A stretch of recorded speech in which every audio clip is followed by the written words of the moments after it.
Alright fellas, quick battle time.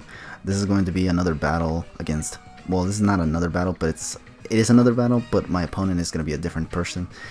We're going to be facing TheTaftur in this battle, and this is another battle in which the tiers were not specified, but I thought it was just a pretty interesting battle nonetheless, so yeah. And not to mention it's using the same team that I used against Nips in the other battle, so I'm gonna be using it against this person here, whose team seems to be very, very threatening in my opinion. But yeah, I'm gonna lead off with Swampert. She's gonna lead off with the Hurricane, which is the Staraptor. And here I think she's gonna send in the Feels Bad Man. Yeah, Feels Bad Man, which is the Go-Goat. And I was like, oh, I just set up rocks. And here, I don't know, I can't help but feel like she wanted to set up here, so I just freaking went for the roar, stayed in basically. And she does go for the bulk up, and I was like, oh, okay. So I just roared this thing out, which is actually really, really good, because now I don't have to worry about this thing being like a +1 or +2 or anything like that. And I phased it into this Asher thing, which is the Kecleon. And these things, I know they can be threatening, because these things hit really, really hard somehow. I mean, look how much this knockup does. Does almost half right there. So here what I do is just go straight for the Scald and just hope for the burn as usual. If I don't get it, well, rip me. But I do get the burn, which is really, really useful, because this thing can be a problem. Not to mention these things usually carry a lot of priority moves too, like Sucker Punch for example. Although yeah, it does do quite an amount, but despite the burn, but I'm still able to knock this thing out with an Earthquake, so down goes that Kecleon, which is really, really good, because this thing was actually something really, really scary. Now here she sends back in Feels Bad Man, and I was like, you know what, I think now that she knows how I could just stay in and roar, I decided to switch out and just go into Goodra to see if she actually tries to go for a grass move. And she actually does. She goes for Horn Leech, and I'm like, heck yeah, bro. And now here, because she has no fairy type mons, I'm just literally free to go for an Outrage at +1 plus Choice Bandit, which is actually sick with it right there. Outrage on this fat ass Go-Goat actually, because I'm pretty confident this thing was meant to be bulky somehow. And I did take out Go-Goat, and now she goes into Filtshern. I don't even know what kind of name is that. Filtiarn? I don't know. I'm guessing she goes into this thing just to get chip damage on the Goodra. And then here I just go for another Outrage just to take out this Zoroark. And now with that chip damage that she got with the Dark Pulse, now she's going to go into Hurricane, which is the Staraptor, and just go for Brave Bird, and now she's more confident that it can take out Goodra because he got chip damage through the Dark Pulse via Zoroark, basically. And here, she's going to take out my Goodra with the Brave Bird, but what I'm going to do here, she does take recoil damage, and this is what I was actually paying attention to. I'm going to send out Swampert here just so she can take a little bit more of recoil damage from the Brave Bird. Because what I'm going to do here is actually send out Lucario after the Swampert goes down. And I'm going to try to knock it off with or knock it out basically, with a Vacuum Wave.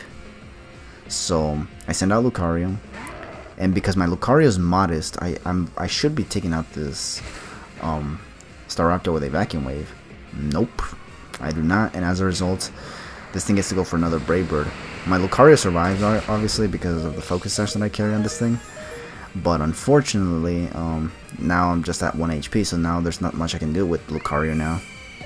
I was hoping that Vacuum Wave would be able to take it out, and then I'd be able to get some damage on this Meta Knight, which is the Gallade, which I'm guessing is the Mega, which it is.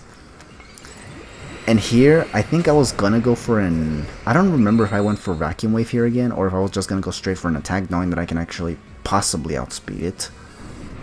But she just out-prioritizes me with extreme speed anyway, so yeah. Down goes Lucario, and now I'm just gonna send in Braviary and just go straight for the Brave Bird because I can. Because this Braviary is scarfed, and Mega Gallades cannot be scarfed, so yeah. Rip Gallade.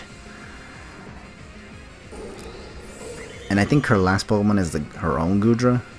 So here I definitely try to take this thing out with another Brave Bird. I was hoping that after the rocks damage I'd be able to take this thing out with one Brave Bird. So, but unfortunately it doesn't seem to be able to. because as you can see right here, it just lives it. And now she's able to knock out my Braviary with an Ice Beam. And now I have to... Well, I lose Braviary, but that's alright because I'm very confident that this thing is not Choice Scarfed.